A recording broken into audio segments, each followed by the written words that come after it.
Smoke Lahore का 5वां मौसम बन गया। शहर की फिजाओं से आलूदगी के साए छूट न सके। 264 के औसत एयर क्वालिटी इंडेक्स के साथ लाहौर मुल्क का आलूदा तरीन शहर बन गया। पोलो ग्राउंड कैंट में सबसे ज़्यादा 413 AQI की रिकॉर्ड किया गया।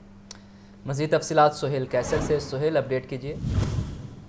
देखिए, गुज़िश्ता कई रोज से लाहौर जो है वो दुनिया का आलूदा तरीन शहर करार पा रहा था और ये सूरत हाल काफी खराब होती चली जा रही थी। लेकिन आज इस हवाले से कम सूरत हाल में इतनी बेहतरी जरूर हुई है कि अब ये दुनिया भर में आलूदगी के एतबार से दूसरे नंबर पर आ गया है कि पहले नंबर पर भारतीय दारुल हुकूमत नई दिल्ली है, वो विराजमान हो गया और वहां पर तो औसत एयर क्वालिटी इंडेक्स 582 की इंतहाई खतरनाक सतह तक जा पहुंचा है।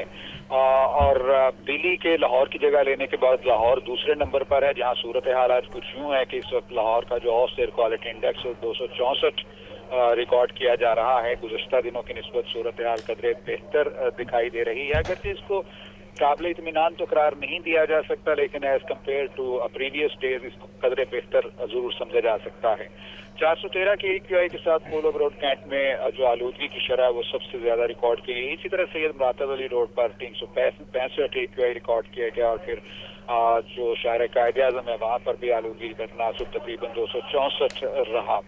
और अगर आने वाले दिनों की बात की जाए तो अब एक जो वाहिद फैक्टर इसको मुकम्मल तौर पर खत्म करने में या बहुत हद तक कम करने में। सोहेल, ये बताइए कि सूबाई वज़ीर सेहत की वज़ीर माहौलियात की जानिब से कहा गया था कि इंडिया को वफाकी हुकूमत की जानिब से ख़त लिखा जाएगा क्योंकि इंडिया में लोग फसलें जला रहे हैं जिसके बाद स्मोक में इजाफा हो रहा है। इस हवाले से क्या अपडेट है? दूसरा ये भी बताइएगा, क्या दूसरे मुल्क को ऐसे ख़त लिखा जा सकता है और दो मुल्क मिलकर क्या इक़दाम कर सकते हैं?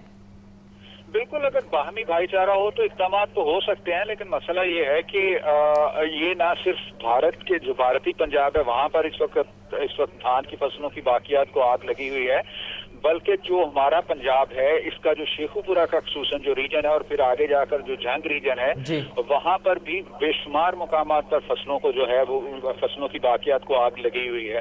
और अनफॉर्चुनेटली इस मौसम के दौरान जो हवा का रुख होता है वो वेस्ट से ईस्ट की तरफ होता है और जब भारतीय पंजाब के मुख्तलिफ शहरों में, मुख्तलिफ देहातों में, मुख्तलिफ इलाकों में धान की फसल की बाकियात को आग लगाई जाती है तो वो हवा के साथ एक्सटर्नल फैक्टर की सूरत में लाहौर की तरफ प्रिवेल करती है और ये लाहौर में सूरत हाल खराब करने का सोहेल, ये बताइए कि इंटरनेशनल ट्रीटी इस हवाले से क्या कहती है कि फसलों की बाकियात को जलाया जा सकता है या नहीं? किसी भी सूरत नहीं जलाया जा सकता जी। इस पर ना सिर्फ भारतीय पंजाब में भी इस पर एक्शन होता है, पाकिस्तान में भी इसके खिलाफ एक्शन होता है, कार्रवाई होती है और मतलब खुसूसी तौर पर जो मुख्तलिफ जिला की डिस्ट्रिक्ट एडमिनिस्ट्रेशन होती हैं उनको बॉन्ड किया जाता है कि वो ऐसे वाकयात की रोकथाम के लिए इक़दाम उठाएं और वो FIR भी दर्ज होती है। इसके बावजूद आपको मालूम है कि ठीक है सोहेल, बहुत शुक्रिया।